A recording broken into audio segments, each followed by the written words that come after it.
warning before you listen. This epic is not for children, nor for the faint of heart.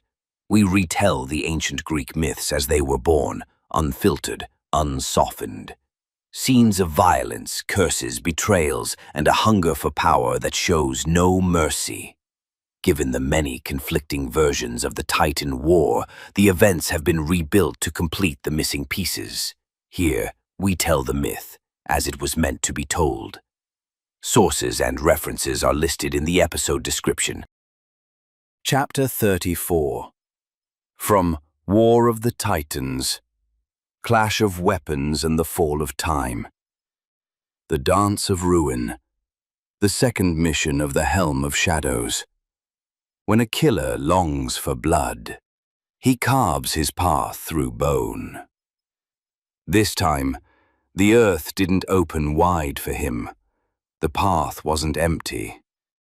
The enemy knew something was coming, and the camp of Othrys had bristled with guards, their spears like scorpions.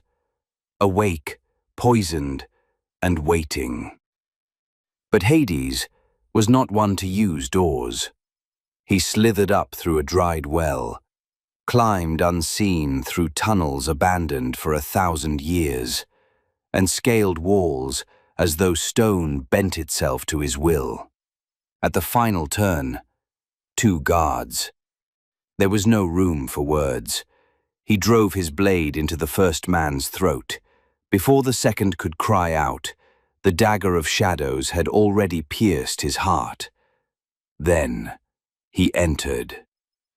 Inside stood a figure unlike any other, Orythan, advisor to Hyperion, keeper of secrets forged in light.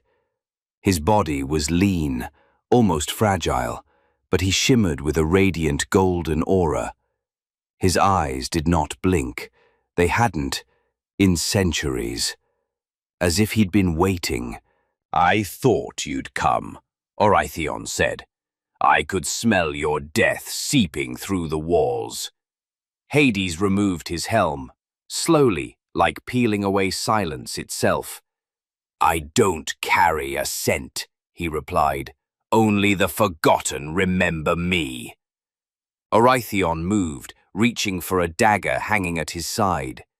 "The gods burn," he said, "but you freeze the universe until it shivers." Hades stood tall, still as a spear cast from winter. "I don't kill out of hate," he said. "I was born from the silence of tombs." And then, war erupted. Blade of light clashed with spear of shadow. Walls cracked, corners dissolved. The chamber became a canvas of chaos.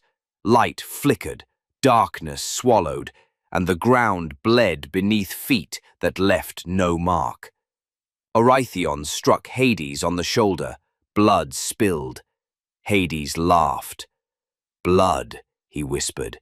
"It reminds me I'm still alive." He leapt, plunged his spear through the advisor's side, through the veil of light, into the waiting heart. Orythan did not scream. He whispered, "We will meet again, where all things end." There was no corpse. Hades took the head, wrapped it in dark cloth, and vanished. When dawn broke, guards burst into the room. They found a broken wall. No blood, no body, only the faint trail of a shadow that no one saw. In the camp's courtyard, a soldier cried out, "Orythan is gone!" The captains gathered. They lit torches in every corner, but nothing revealed itself. When Atlas heard the news, he clenched his jaw. "The killer thinks himself a shadow," he growled. "Then I'll make the light itself. Hunt him." And so, the second name was crossed off the map. But now, even the Titans felt it. Death no longer knocked on doors. It walked through walls. This chapter of the epic has come to an end. But remember, what you've just heard is not a record of facts, but the echo of a myth A story born from the imagination of the ancients, etched into the long memory of humankind. If this tale stirred something in you, if it opened a door to reflection or wonder, don't forget to support the channel and share the journey with those you love. And in the comments, tell us, which moment in this chapter struck you the most and why? We'll meet again in the next chapter of this audio odyssey through time. Until then, farewell.